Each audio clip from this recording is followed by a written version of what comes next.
สวัสดีกับบรรยากาศยามมื้อแลงทุกคนวันนี้หาอยู่หากินคือเก่าเบิ่งนี่เบิ่งทางไปนี่ทุกคนเอ้ยมาลุยลงไปใช้มองไว้ก่อนบัดมาจังน้อยจังสิยามน้ำมันยังไหลลายอยู่น้ำมันนะทุกคนติดตามนำกัน เตรียมเสื้อชูชีพก่อนแบบใหม่ๆสิเอามองมาใช้ปะนี่ก่อนจะด่างหนึง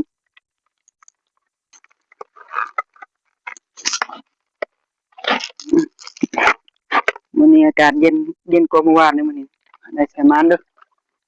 ใส่มองยายปะก่อนเบิ่งมองขาดตะพึดตะพืออยู่ใส่ปะนี่ก่อน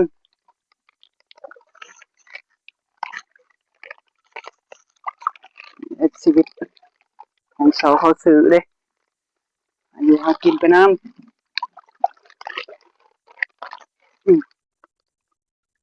อายุหากินเด้อได้ใส่มานเด้อบ่อยู่บ่แจ้งได้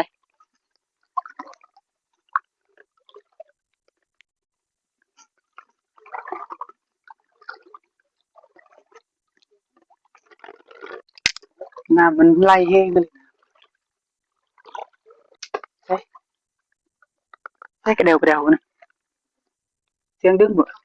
ใช่ดึงบ่ได้ดึงเลย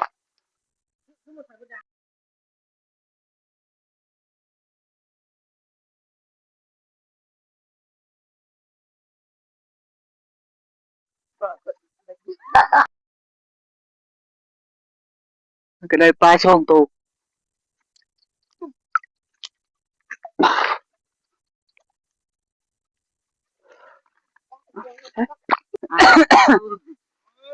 จับดีๆมาเลยทุกคนเลยมื้อนี้ปลาดุกปลาปากใหญ่นูลาบเด้อมื้อนี้เด้อปลาตองน้อยตัวหนึงเสาะเก็ดให้ลาบก่อน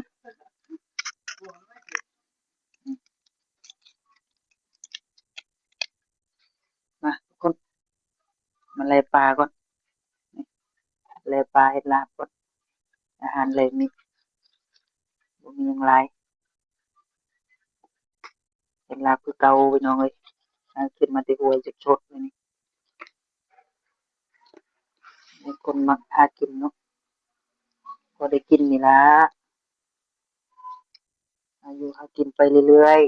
ๆเลิกจากเวียกงานประจำจับมองจับคุไปบ่ได้ประหยัดซื้ออยู่ซื้อกินบ่ได้ประหยัดหลายดอกมื้อเดียวนี่ล่ะมื้ออื่นซื้อกินคือเก่านี่โอ้ธรรมชาติล้วนๆนะให้มันเย็นๆก่อนกระดูกมันก็เอาไว้ทอดมื้อหน้าหัวนี่ก็ปิ้งผักลาบต้องใจเย็นๆเฮ็ดอยู่เฮ็ดกินจะรีบไปได้ลาบ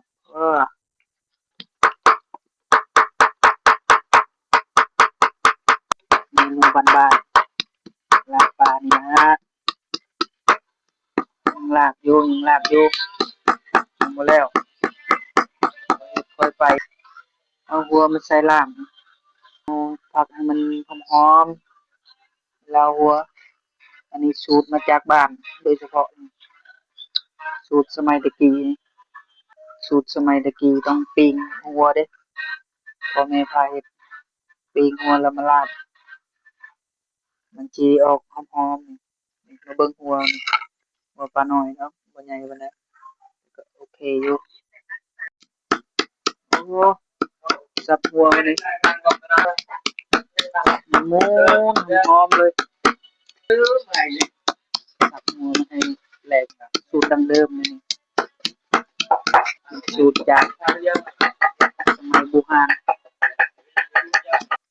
นี่ทุกคนเลยสำเร็จแล้วนี่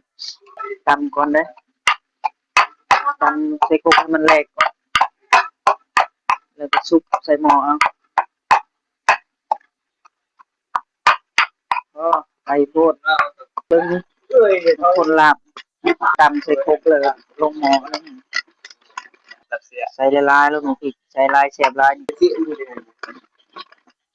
บ่สลัดที่ไปใส่ปูลาบปลา ตูนต้มลงไปนัวลงไปเสียบลายเสียบลาย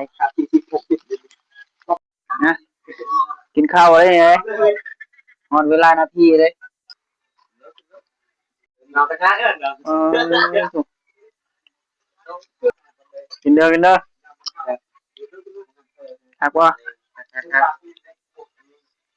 ลาบปลาอาหารแรงนี่